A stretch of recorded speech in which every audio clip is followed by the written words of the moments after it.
Lifestyle या माझ्या YouTube चॅनलवर तुम्हा सर्वांचं स्वागत आहे. कशा आहात? स्वस्त असाल, मस्त असाल, आनंदी असाल. आनंदी तर असायलाच हवं. सुख दुःख तर काय सगळ्यांच्या जीवनामध्ये असतात. माझ्या आहे, तुमच्या आहे, सगळ्यांच्या जीवनामध्ये आहे. त्या सुखदुःखामध्ये किंवा त्याच्यामध्ये आपण कसा रस्ता काढायचा किंवा कसा ट्रॅक बदलायचा. आणि जीवनामध्ये ना खरंच सांगते एवढे स्ट्रगल आणि एवढंही आहे. आणि माझ्या जीवनामध्ये ना वैयक्तिक माझ्या जीवनामध्ये तर ना मी खूप स्ट्रगल केलेलं आहे. तसं तर सगळे स्ट्रगल करतात, पण माझ्या जीवनामध्ये ना एवढ्या वाटा काट्या कुट्याच्या आलेल्या होत्या आणि त्यातून मी बऱ्यापैकी बाहेर पडत आलेली आहे. सो ती देवाचीच कृपा सांगण्याच्या गोष्टी. तर आज आज व्हिडिओ मी कशासाठी केलेला आहे, तर स्पेशली आज मी व्हिडिओ केलेला आहे एका खास गोष्टीसाठी. कारण काय झालेलं आहे, माझे पहिले व्हिडिओ आहेत ना ते तुम्हाला आता दिसणार नाही, त्यामुळे सो ते आता मी तुम्हाला ते सांगणार. त्याच्यासाठी मी एकदा स्पेशल व्हिडिओ करून तुम्हाला सांगेन. आता नवीन जे जस्ट व्हिडिओ चालू आहेत ना ते तुम्हाला दिसतील. तर आज मी एक खास रेसिपी करणार आहे जी की मला खूप आवडते आणि सगळ्यात जास्त माझ्या आवडीची रेसिपी आहे. आणि थोडं ओट असे जास्त म्हणजे इथं जर उठलेलं आहे ना, त्यामुळे जास्त असं बोलायला येत नाही बरं का. स्पीकर पण नाही, त्यामुळे मोठमोठ्यानं बोलावं लागतं कारण व्हिडिओमध्ये आवाज येत नाही. त्यामुळे थोडं समजून घ्या. कारण जर आहेत ना त्यामुळे बोलायला जास्त मोठ्यानं येत नाही. ओके. आता मी आज रेसिपी एक करणार आहे आणि ती रेसिपी कुठली आहे हे मी तुम्हाला सांगणार आहे. आणि विशेष म्हणजे ह्याच्यानंतर आणखीन एक रेसिपी येणार आहे. ती येणार आहे, मी आता करणार आहे काळं तिखट. आणि त्या काळ्या तिखटाची रेसिपी करणार आहे. काळे तिखट मी कसे करते हे मी तुम्हाला सांगणार आहे, पण आज ते सांगणार नाही. तर आज रेसिपी कशी मी करणार आहे, चिलापी मासा. चिलापी मासा ह्याच्या अगोदर पण हे बरं का, पण तुम्हाला सांगते ना ती व्हिडिओ तुम्हाला दिसणार नाहीत. आणि असला म्हणजे एखाद्या वेळेस समजा आता जस्ट करंटली रेसिपी केली असेल मी, तर मला वाटत नाही आता एवढ्यात मी रेसिपी केली होती. तर ती रेसिपी कुठली करणार आहे, चिलापी मासा. माय फेवरेट मासा, मला खूप आवडणारा मासा कुठला तर तो चिलापी मासा. तर त्या माशाची मी आज रेसिपी करणार आहे. ह्याच्या अगोदर सुद्धा तुम्ही ऋतूच्या रेसिपीवरती रेसिपी पाहिली असेल, पण तो चॅनल ॲक्च्युली बंदच आहे, त्यामुळे त्या रेसिपी तुम्हाला दिसणारच नाही. तर आता नवीन म्हणलं तर खूप दिवसातून मासा आणलेला आहे, तर ही रेसिपी तुमच्याशी शेअर करावी. आणि अशा पद्धतीने खरंच तुम्ही एकदा मासा करून बघा. जास्त त्याला काही लावत बसायचं नाही किंवा जास्त ह्याच्यात लावायचं त्याच्यात टाकायचं, हे असं करायचं, असं केला का असा होतो. सिम्पल एकदम छान रेसिपी आहे आणि अशी रेसिपी तुम्ही नक्की करून बघा, तुम्हाला सुद्धा खूप आवडेल. तर त्याची रेसिपी आता मी करतच तुम्हाला कृती करतच दाखवेल. पण पहिल्यांदा आता हा आणलेला मासा तुम्हाला दाखवते. धुवून घेणार आहे आणि याला मीठ आणि ज्वारीचं पीठ ह्याने आम्ही स्वच्छ करतो मासा. भरपूर पाण्यामध्ये तो मासा धुवून घ्यायचा आहे. ही रेसिपी बघितल्यानंतर तुम्ही मला नक्की कमेंट करायची आहे की तुमची ही रेसिपी आवडली नाही. आणि तुम्ही कसा करता, हे पद्धतीने करता असं सुद्धा तुम्ही सांगू शकता.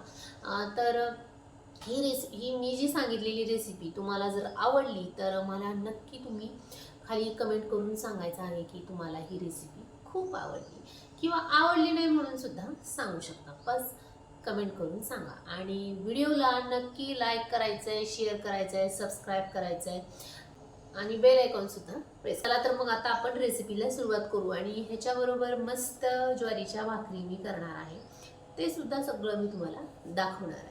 चला तर व्हिडिओला सुरुवात केलेलीच आहे फक्त. चला तर व्हिडिओ कंटिन्यू पहा, म्हणजे तुम्हाला ही रेसिपी पाहायला भेटेल. तर हा मासा ना बऱ्यापैकी आतून स्वच्छ करून घेतलेला आहे बरं का आधीच. आणि आता फक्त ह्याला ना हे जे पीठ आहे आणि मीठ आहे हे दोन्ही मी मिक्स करून घेतलेलं आहे ना. आता हे स्वच्छ करून घे. हे असं भरपूर पीठ आणि मीठ लावून तुम्ही असं चोळून घ्यायचं आहे, म्हणजे ह्याचे जे खवले आहेत किंवा ह्याची जी घाण आहे ना ती सगळी अशी निघून जाते.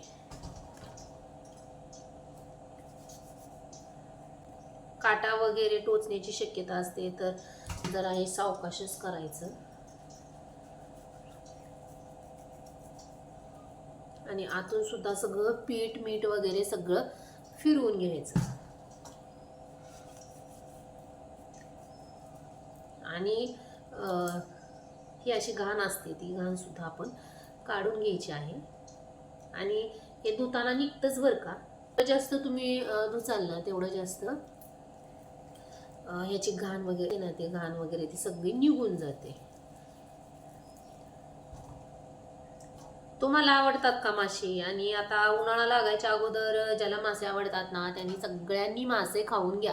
कारण परत काय होणार आहे, माशामध्ये जास्त उष्णता असते आणि जास्त उष्णता असल्यामुळे मासे जास्त उन्हाळ्याचे चालत नाही, म्हणजे कसलंच नॉनव्हेज चालत नाही. आणि ज्याला कोणाला खायचे आहेत ना त्यांनी सगळ्यांनी मासे खाऊन घ्या. मासा शरीराला खूप चांगला आहे. ह्याचा ना म्हणजे आता तो व्हिडिओ तुम्हाला दिसत नाही बरं का, पण माशाचा एक व्हिडिओ पण मी केला होता, पण त्याच्यात मी दिसत नव्हते, त्याच्यामुळे तो व्हिडिओ यूट्यूबला चालत नाही बरं का, त्यामुळे तो दिसत पण नाही.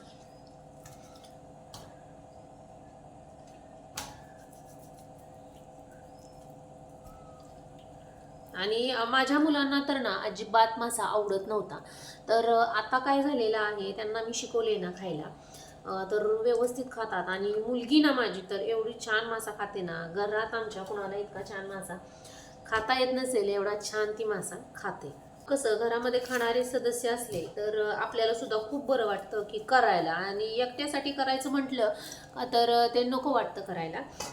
त्याची तोंडा आहेत ना त्याचा सुद्धा रस्सा करणार आहे, तिखटाचा रस्सा करणार आहे किंवा मिठाचा रस्सा. आता ते मला विचारून करावं की माशामध्ये उष्णता असते. आता हे घासल्यानंतर ना हे पूर्ण हात असे काळे होतात, काळे अक्षरशः, इतकं त्याच्यामध्ये फॉलिक ॲसिड वगैरे असतं ना, तर त्याच्यामुळं काय होतं, हे हाताचे काळे होतात. माझं तर होतं, आणि असे हाताचे भडके उसळल्यासारखे होतात असे मासे घासून.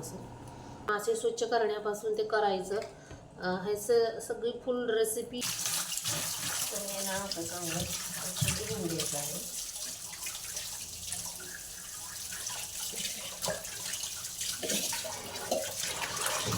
आणि मासे स्वच्छ करून घेतलेले आहेत. तर आता ना ह्याच्यामध्ये आलं, लसूण, कोथिंबीर हे ना भरपूर प्रमाणामध्ये टाकायचं. साधारण मी 2 गड्डी घेतलेल्या आहेत लसणाच्या. आलंसुद्धा साधारण एवढा इंचा तुकडा घेतलेला आहे, आणि कोथिंबीरसुद्धा भरपूर घेतलेली आहे. तर आता हे सगळं बारीक करायचं मिक्सरला आणि ते माशाला लावून घ्यायचं. की भरपूर तुम्ही आलं, लसूण आणि कोथिंबीर फक्त हे भरपूर प्रमाणामध्ये घालायचं आहे.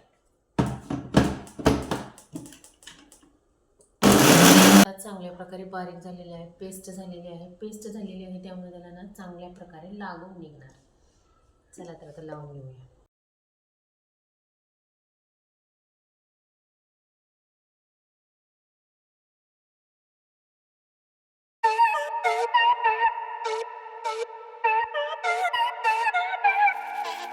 कोथिंबीर आणि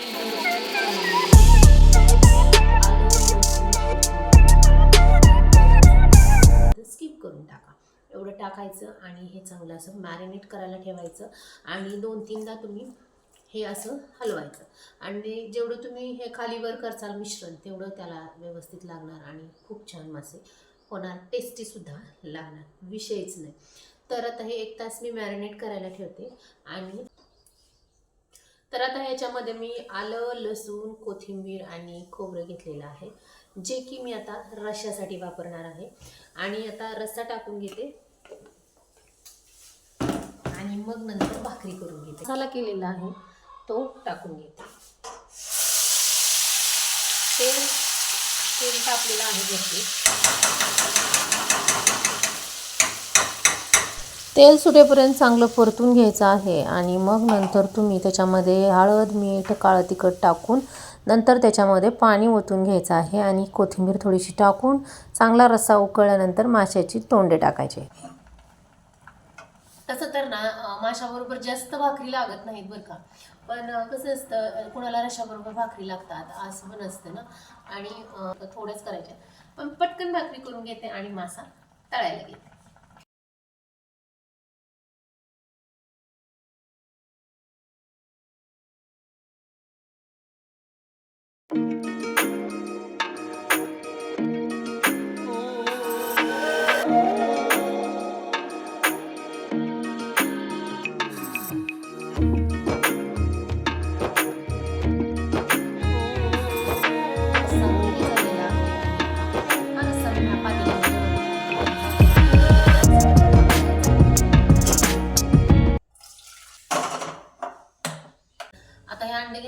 आता ह्या अंड्याचा फक्त पांढरा भाग घ्यायचा, पिवळा भाग घ्यायचा नाही. आपला हा मासा झालेला आहे मॅरिनेट आणि पूर्ण मॅरिनेट झालेला आहे. थोडासा तरी पण हलवून घ्यायचा.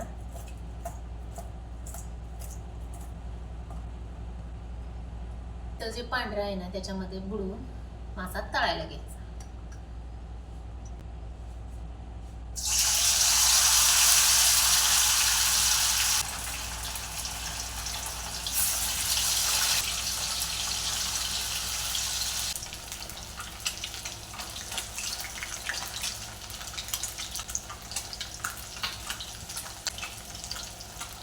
मध्ये मी तिखट आणि मीठ टाकलेलं आहे आणि आता हे गरम करून घ्यायचं आणि हा तळलेला मासा याच्यामध्ये टाकायचा, म्हणजे ह्याचा मसाला या माशाला लागतो आणि खूप सुंदर टेस्टी आणि छान मासा लागतो.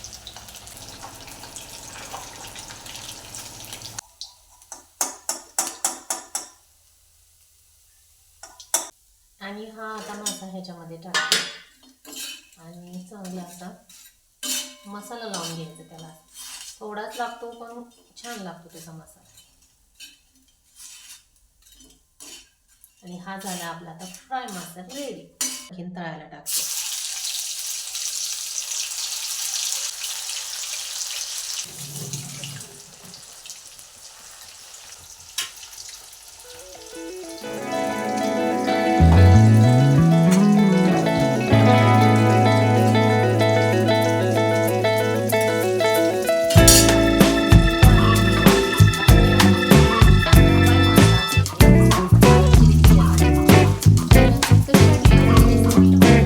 लाईक करा, शेअर करा, सबस्क्राईब करा आणि ही रेसिपी ना नक्की तुम्ही करून बघा, तुम्हाला नक्की आवडेल. चला तर भेटूया अशाच आणखीन एका नवीन व्हिडिओमध्ये, नवीन रेसिपीमध्ये, नवीन ब्लॉगमध्ये. चलो बाय.